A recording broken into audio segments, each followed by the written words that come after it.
Hola amigos y amigas, ¿cómo están? Mi nombre es Percy Taira y el día de hoy quiero compartir con ustedes extractos no de un solo libro, sino de tres. El primero de ellos es Historia oculta de los papas de Javier García Blanco, quien es un periodista español. La segunda obra es Historia de los papas de el teólogo español Juan María Laboa Gallego. Y el tercer libro es Los malos papas de E.R. Chamberlain, quien es un historiador inglés. En los últimos meses he leído muchas obras relacionadas con los papas, con la historia del pontificado y del Vaticano, pero en especial quería compartir con ustedes esta historia sobre la papisa Juana, o esta posibilidad que el Vaticano alguna vez haya sido gobernado por un pontífice mujer. No solo por la leyenda y la historia así, que por cierto por muchos siglos se consideró como verdadera, como real, sino por toda la historia que rodea a este mítico y legendario personaje. Pero bueno, antes de comenzar con esa historia, ya saben que si te gusta este tipo de iniciativas de divulgación cultural y de la lectura, pues dale un me gusta y si deseas suscríbete a este canal. Pues bien, comencemos con este extracto del libro Historia oculta de los papas de Javier García Blanco. En específico vamos al capítulo número 3, que titula Una mujer en el trono de San Pedro, la leyenda de la papisa Juana. Permítame, lector, que, llegados a este punto del repaso de la cara menos conocida del pontificado, nos detengamos en la extraña y sorprendente historia de Juana, una hermosa e inteligente joven inglesa que, en el siglo IX, llegó a alcanzar el solio pontificio bajo el nombre de Juan VIII. Al menos, eso es lo que creyeron buena parte de los cristianos de Occidente desde el siglo XIII hasta principios del XVII. En torno a 1250 comenzó a circular de boca en boca un insólito relato anónimo que recogía aquellos sorprendentes sucesos. Aunque con algunas pequeñas variaciones, la historia que pudo escucharse en toda Europa venía a coincidir en lo esencial. Juana había sido una hermosísima joven inglesa que, desde pequeña, dio muestras de poseer una gran inteligencia. Su interés por ampliar sus conocimientos la llevaron ya desde edad muy temprana a refugiarse en los conventos, uno de los escasos lugares donde podía saciar su sed de aprendizaje. Sus ansias de conocimiento, sin embargo, no acabaron en la infancia. Pasada la adolescencia, decidió viajar a Atenas y continuar con su preparación. Allí visitó un convento de benedictinos con la intención de seguir aprendiendo, pero encontró algo más de lo que buscaba en un principio. Juana se enamoró perdidamente de uno de sus maestros, y éste quedó también prendado de todas las virtudes de la joven inglesa. Pero el suyo parecía un amor imposible. La reclusión a la que estaba sometido su amado maestro en el convento y su condición de religioso se interponían a su felicidad. Sin embargo, la audaz e inteligente Juana tomó una determinación. Ocultaría su aspecto femenino y, disfrazada, pasaría a convertirse en un monje, ataviado con su hábito y exhibiendo la típica tonsura. Así fue como Juana pasó a ser conocida como Juan el Inglés y pudo seguir en secreto junto al hombre que amaba, llevando una vida de estudio. Sin embargo, aquella felicidad no duró mucho tiempo. El amante de Juana falleció y como única vía para escapar del dolor que la consumía, la muchacha se volcó aún más en sus estudios. Juan el Inglés alcanzó una gran sabiduría y su fama no tardó en traspasar fronteras, y eran muchos los que acudían hasta el monasterio para pedir ayuda o consejos en los temas más variados. Finalmente, la hermosa e inteligente Juana, siempre bajo la protección de su oculta identidad, decidió trasladarse a Roma, donde acabaría siendo elegida como sumo pontífice en el año 855. Al igual que había ocurrido durante su estancia en Atenas, la sabia mujer logró engañar a todo el mundo sin levantar la menor sospecha. Sin embargo, ocurrió algo inesperado. Juana volvió a enamorarse. En esta ocasión fue un joven clérigo también dotado de gran inteligencia, quien robase su corazón. Y finalmente, el papa, es decir, la papisa, quedó embarazada. Juana ocultó como pudo su estado, pero un día, durante una procesión desde San Pedro hasta la iglesia de San Juan de Letrán, comenzó a sentirse mal, y allí mismo, ante el asombro de cientos de personas, el Papa Juan VIII dio a luz un bebé.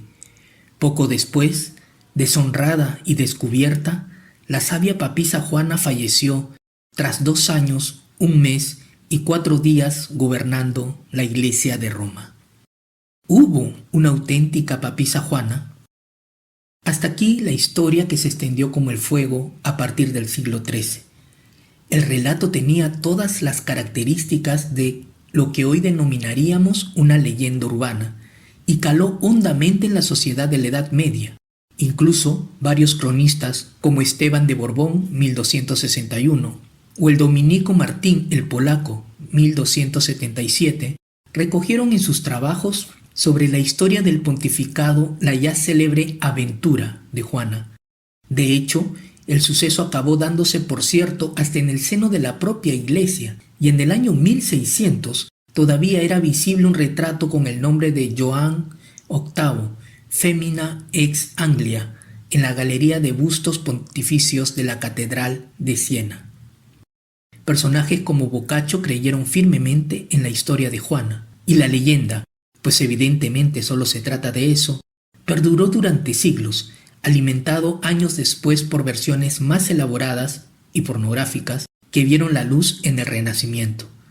En la actualidad, todavía quedan recuerdos de aquella extraña historia, y una de las cartas del tarot de Marsella, la sacerdotisa, está representada por la figura de una papisa.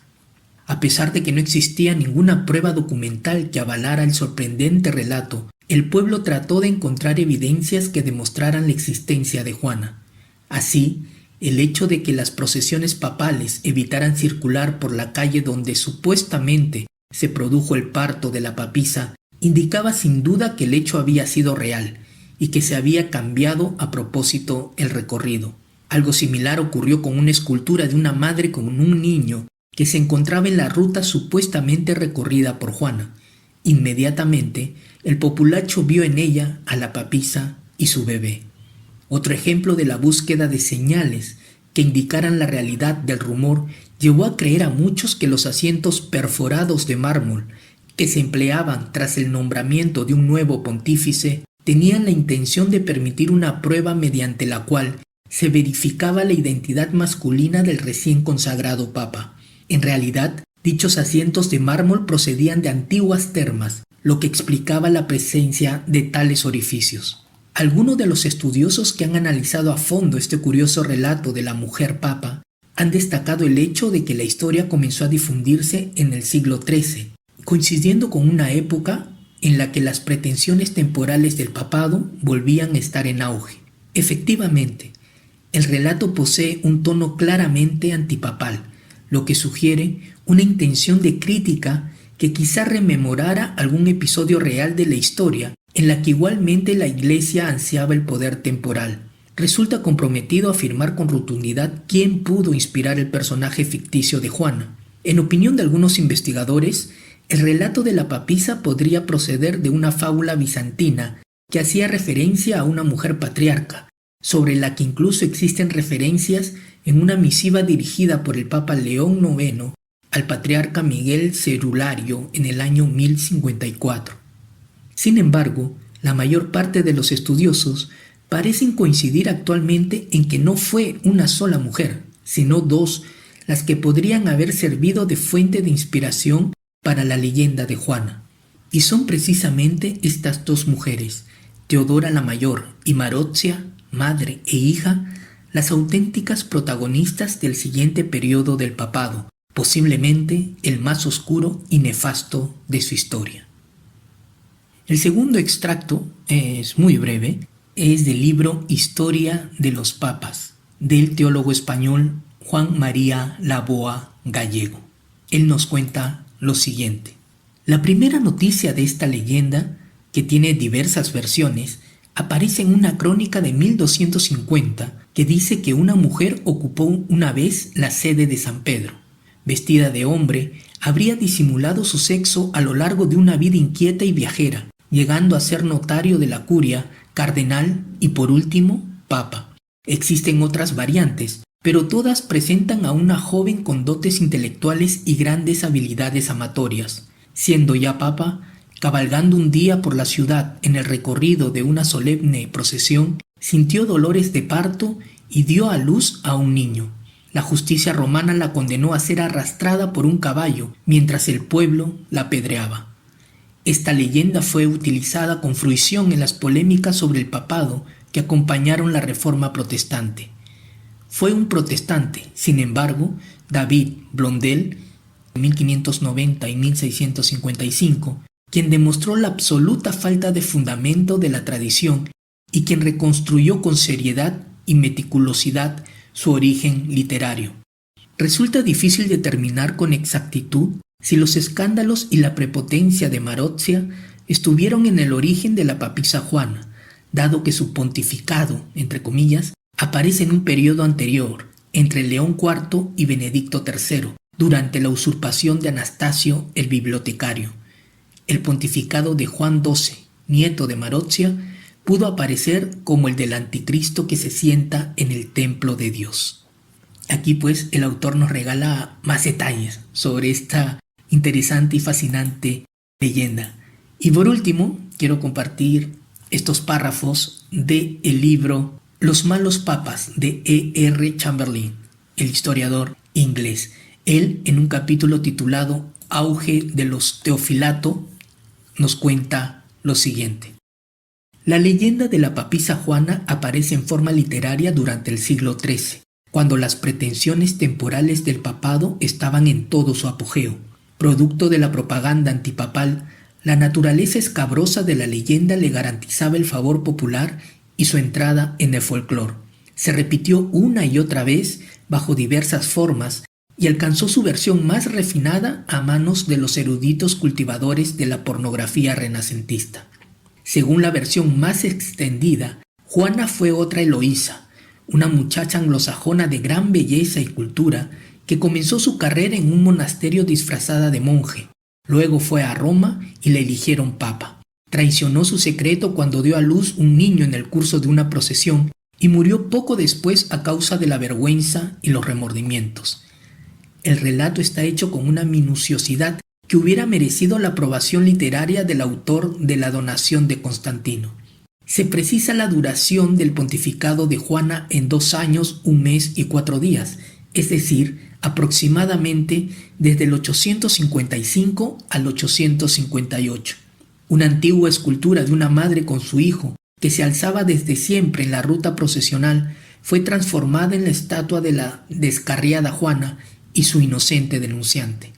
El hecho de que las procesiones papales no pasaran ya por esa calle se interpretó como la condenatoria evidencia de la culpa y la vergüenza papal, aunque otras calles eran eliminadas de cuando en cuando del recorrido, sin que se imputara a esta medida ninguna motivación siniestra. Hasta el hecho de que un papa recién coronado se sentara en una especie de retrete de mármol, teóricamente para que lo examinaran físicamente, se adujo como confirmación infalible de la historia. Católicos y protestantes la creyeron después de la Reforma, y en fecha tan tardía como 1600 se aceptó sin discusión un busto de Johannes VIII, Femina ex Anglia, en la hilera de bustos papales que resplandece sobre las cabezas de los fieles en la Catedral de Siena. Edward Gibbon, que a veces aparece como el campeón, aunque un campeón singularmente reticente del papado, atacó la historia ante el público de habla inglesa. Al analizar las luchas entre facciones de la Roma del siglo X, da la explicación más probable del origen del mito. Dice Edward Gibbon, la influencia de 2 hermanas prostitutas, Marozia y Teodora, se basaba en su fortuna y su belleza, en sus intrigas amorosas y políticas. Su amante más ardiente fue recompensado con la mitra romana, y su reinado puede haber sugerido a los tiempos más oscuros la fábula de una papa femenino. El hijo bastardo, el nieto y el bisnieto de Marozia, una extraña genealogía, se sentaron en la silla de Pedro. Cierre de la cita. Gibbon comete 2 errores en este pasaje. Uno es cuestión de hechos y el otro de caridad. Hubo 2 Teodoras y la que Gibbon tenía en la mente no era la hermana Marozia, sino su madre, Y desde luego, no fueron prostitutas en el sentido más corriente del término, pues eran nada menos que la hija y la esposa, respectivamente, de Teofilato, senador de Roma y cabeza cívica de la ciudad. Marozia obtuvo para sí el título de senadora, indiscutida señora de Roma, que rigió la ciudad entre los años 926 y 932, proporcionando así un modelo para la mucho menos clara papisa Juana. Pues bien amigos, esta ha sido la historia, el mito, la leyenda de la papisa Juana. En estos textos también han aparecido los nombres de Teodora la Mayor y de Marozia, su hija. La verdad que sus historias también es sumamente fascinante. Ellas tenían en el siglo X un gran poder, no solo en Roma, sino también en el Vaticano. Ellas fueron amantes de muchos papas y debido a ese poder, además del poder político y social que ya tenían, influenciaron de alguna u otra manera para que en un lapso de 30 años ellas hayan decidido, influenciado e incluso impuesto a un número aproximado de 7 papas. Algunos de ellos eran hijos, nietos, bisnietos de Teodora la Mayor. Ese periodo en que ellas gobernaron y eran las que dirigían prácticamente todo lo que se hacía en el Vaticano, en la Santa Sede, es conocido en la historia de la Iglesia Católica como la pornocracia, que es una forma de decir que estas dos mujeres tenían el poder solo a través del sexo. Pero no era solo eso, ¿no? Como digo, tenían un poder político y social muy fuerte en ese entonces. No sé si hablar sobre ellas porque quizás YouTube me censure el video, así que quizás podamos dejarlo ahí, pero para los que quieren investigar, ya saben, estos 3 libros, Historia oculta de los papas de Javier García Blanco, Historia de los papas de Juan María Laboa Gallego y Los malos papas de E.R. Chamberlain, hablan de ellas y estoy seguro que debe haber libros dedicados exclusivamente a la historia de Teodora la Mayor y Marozia. Pues bien amigos, gracias por estar allí y si les gusta este tipo de información, ya saben, denle me gusta a este video y suscríbanse al canal. Mi nombre es Percy Taira y nos reencontramos en otro audio relato. Hasta pronto.